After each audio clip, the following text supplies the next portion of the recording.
going to construct a reaper line here. It's OD's reaper line.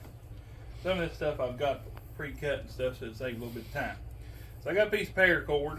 It don't matter what color, it don't matter. It's 550. And we'll say it's what, 3.5, 4 feet long. Three and a half. I got a piece of red PEX water line. And I cut it. That's 5/6 inches. You need something, you can do a metal tag, you can do whatever. You need your DNR ID number on this rig somewhere. This here just works good. It's real cheap. You can get 10-foot stick for like, I don't know, $3. Run your line through that. And I just make just kind of tie a loop in it. You kind of want to make this loop small. Then I run this line through the loop like so. Just tie another loop in it. Don't really matter how big this side is. Like that. Right? I got about 8 or 10 foot. I like making these really about 15 foot, but I cut this one a little shorter.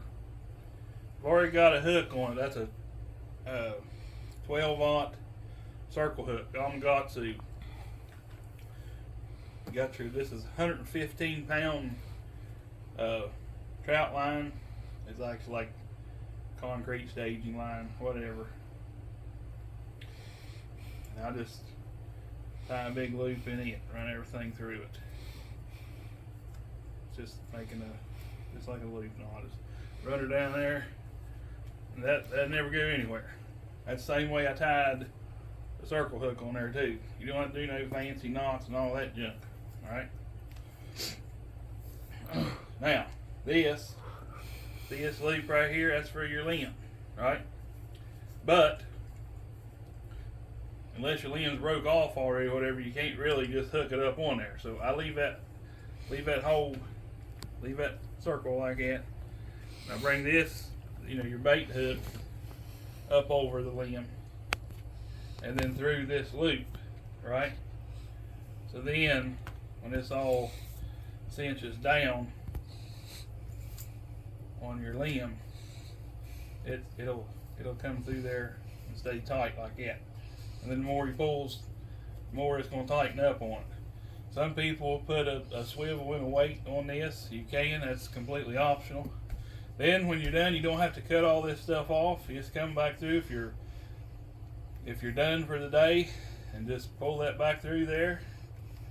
Pull your hook off of there, back through the loop. Like that, and your rig is unhooked. Now one thing that I'm doing now is putting a pool noodle on there. And what this does, I should have done that. Let me do it like this. So I put this pool noodle on here. And you can do this several different ways. I run him down there and I tie a knot in this. Actually, I tie 2 knots in it so it don't take off. You can leave this wherever you want. This does a couple things. It helps with the visual when you're picking it up. As you can see, that thing's neon green. Now, you take this rig, make you a couple wraps there, stick this rig in the pool noodle, pull this down real tight, like this, and just simply put that hook in the foam. And that rig's nice and neat. You can throw it in a bucket or whatever. You ain't got a bunch of tangled up line. And another video I posted, I bait this hook with a bluegill head, a whole bluegill, or a creek chub minnow. If I'm using a creek chub minnow, a lot of times your lakes and your rivers, you got like crappie, bass, and they'll pluck that minnow. So I'll hook him down through like the skull of the head and just let him hang straight down. Or I'll run him up on the hook. If I'm using a whole bluegill, you can hook them different ways. You can run it out the corner of the mouth. You can hook them in the back or the tail, whatever. Seems like for me, with a circle hook, hooking them in the corner of the mouth is working better. Bluegill head, I mean, you can use whatever you catfish with. Now, if you put like chicken or cherry chicken or something like that on there, it'll work. But your bluegill and stuff will pick at that, and they'll get it off of there. So I like a little bit heavier bait bluegill head, big creek chub minnow, something like that. Skipjack, shad, all that stuff, you know. But those channel cats, they really like a bluegill head. Thanks for watching.